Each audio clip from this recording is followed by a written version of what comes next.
No, not Yes. only from the video, but moving forward. No, para klaro, you're only banning the in-app capabilities. But the linking, pwede pa rin. The linking to online to licensed online gambling operators, yun po yung if they do it from the operator's side. Pero yung pag illegal talaga definitely hindi. Oh, pwede mo pa, no, the long and short answer, pwede pa rin. Correct? Pwede mo For i-link. licensed Yes, for for license. Pero I demonstrated, pati unlicensed, pwede rin.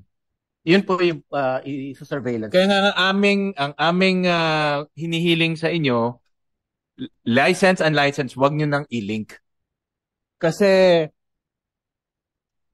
kagaya po nung narinig nating kwento, pag may GCash ka, papasok ka sa Big Win, pwede mo na i-link si GCash mo doon eh. Ganun rin yun. Ganun rin yun. Correct? Pwede mo pa rin gamitin yung GCash mo. At alam natin, marami sa ating mga simpleng kababayan, ang gamit ho nila ay GCash ngayon.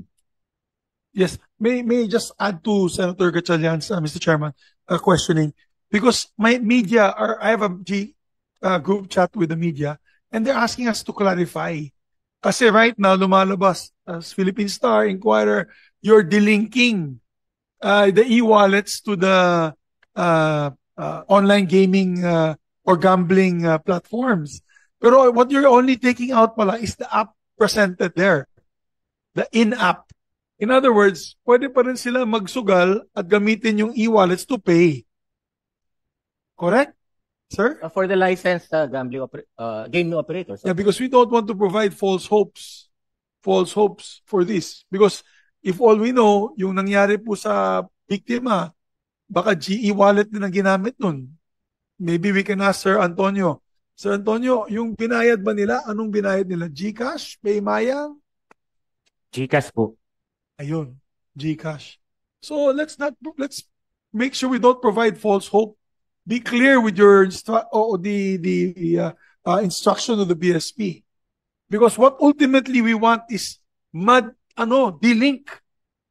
Hindi talaga sila makabayad. Tama si Chairman Al, kung gusto nila pumunta sa pay station, di pumunta sila sa pay station or some sort of novel idea like what you do with betting stations in horse racing and even in Sabong now they do betting stations.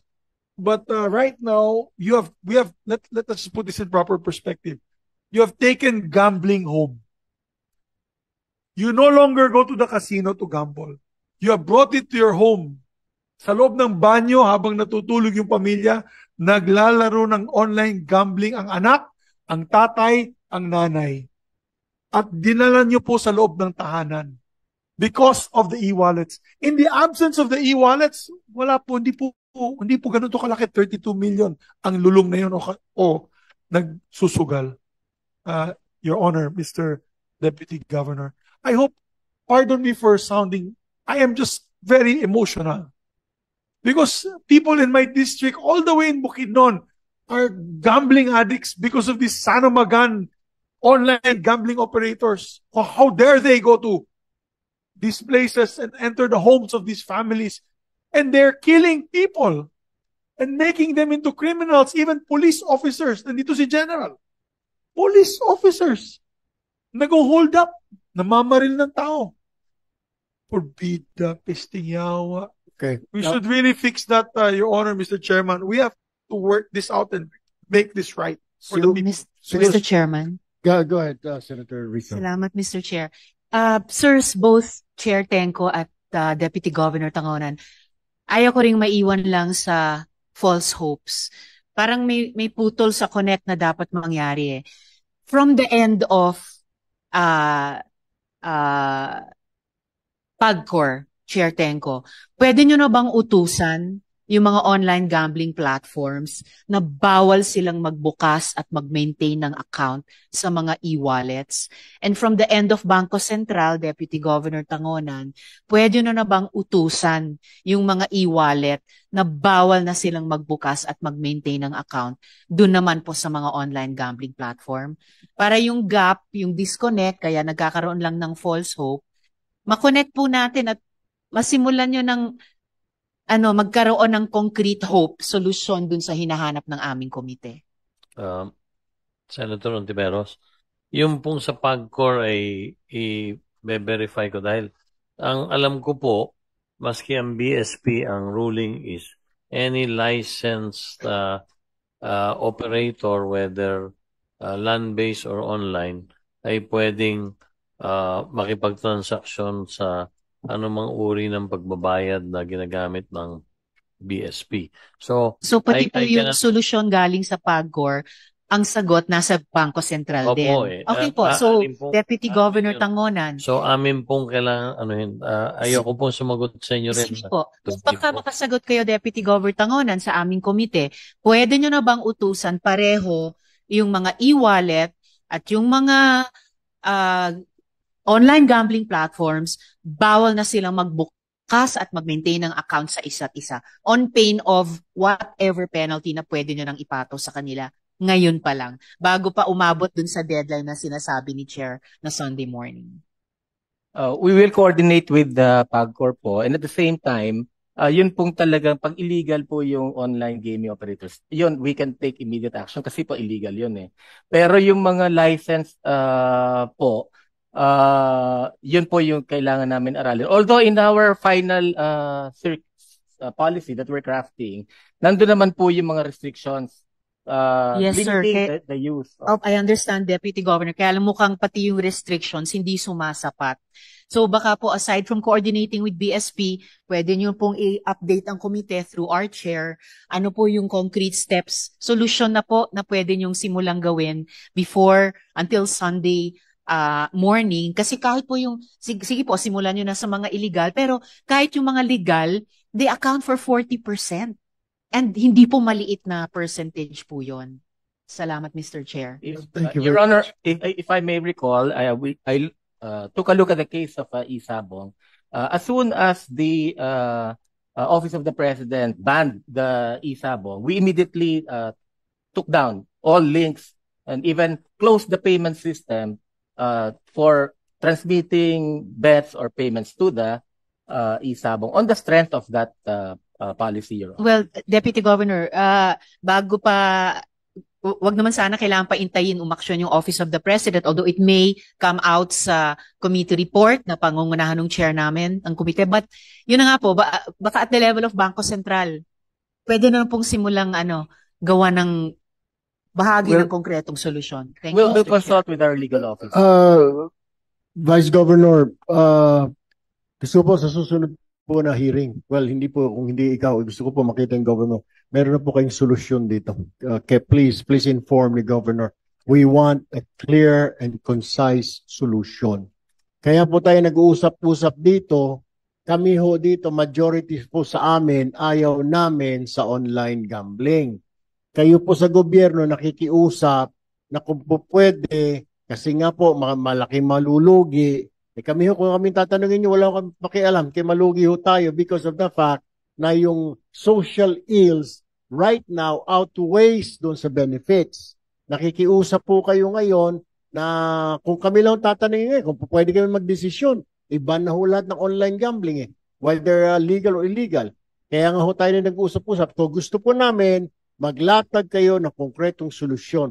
Ganon din po kayo PAGCOR. Okay, pakikinggan ho natin.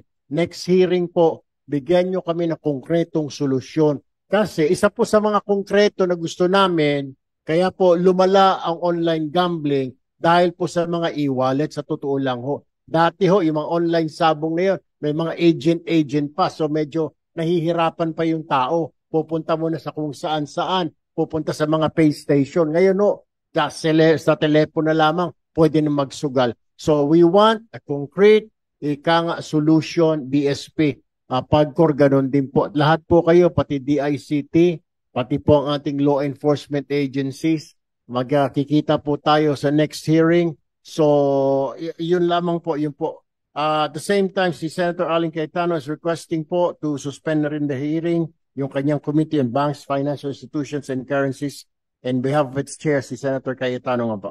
With that, we appreciate po. Go ahead. I just want to point out that this is the first time in the history of the Senate, as far as I can remember, that there are 5 committees hearing Under our rules, it's usually a maximum of 4, but we ask permission from the plenary. This is a both majority and minority supported measure. It's if there's a quadcom in the house, this is the pentacom. Huh? Pentacom. Ito yung talagang 5 committees to show how important it is that we resolve this problem of online gambling. But anyway, Mr. Chairman, thank you. just a quick, Go ahead quick po, go reaction, ahead. Mr. Chairman. Mr. Chairman, I heard Chairman Tenko answered Senator Pia that the advertising were taken down. Tama po ba? Advertising for legal. Yung pong lahat ng nasasakop namin ang ibinabano namin. So that ang tawag doon mga legal licensees to. Karamihan, wala naman pong masyadong outdoor billboards yung illegal. And ginawa niyo ho to dahil yung moral hazard ng gambling, correct? Kasama na po doon yung, kasi nga nadadaan, nakikita at nakakainggan niya. Yan po yung aking punto. Kaya sa BSP, kay Deputy Governor, kung ginawa ho ng PAGCOR, kahit na legal yung kanilang licensees, dahil sa moral hazard, ibinaba nila lahat ng kanilang advertising. Kaya hindi ko ho makita bakit yung pinoproteksyonan yung mga quote-unquote legal online gambling companies kahit na may moral hazard na nangyayari sa ating bansa. Kung sila gumawa ho sila ng proactive action kahit na legal, no, binaba nila yung advertising, hindi ko ho makita kung bakit ayaw nyong gawin yun. Nakikita nyo naman ho, mayroon nang nagpakamatay. Marami na ho tayong mga kababayan na nalululong sa sugal, pero pinipilit nyo pa rin na legal ho sila kahit na napakagrabe na ho ang epekto sa lipunan ho natin. We will check for Your Honor. Kaya hindi ho kami masaya dito sa mga sagot ho ninyo. Parang binigyan nyo lang ho kami ng konting pabuya dahil dun sa in-app wala na. Pero yung mas malaki pang problema, nandyan pa rin ho. At meron ho kayong kapangyarihan para alisin yan.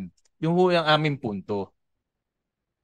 Thank you, Mr. Chairman. All right, thank you very much, Senator Gatchalian. We expect po, yung andi po mga resource persons, expect your continued cooperation as we work together po to find a meaningful solution to this problem. Kami ho, sasabihin ko ho, ang stand po namin dito sa Senado, total ban po. Since kayo naman sa gobyerno, ang gusto po ninyo, strict enforcement, regulation. Then next hearing po, gusto po naming marinig yung sinasabi ninyong regulation na yan at pag-usapan ho natin. Tayo po ay magtulungan para sa kabutihan ng ating bayan. Maraming salamat po. This public hearing and inquiry is hereby suspended.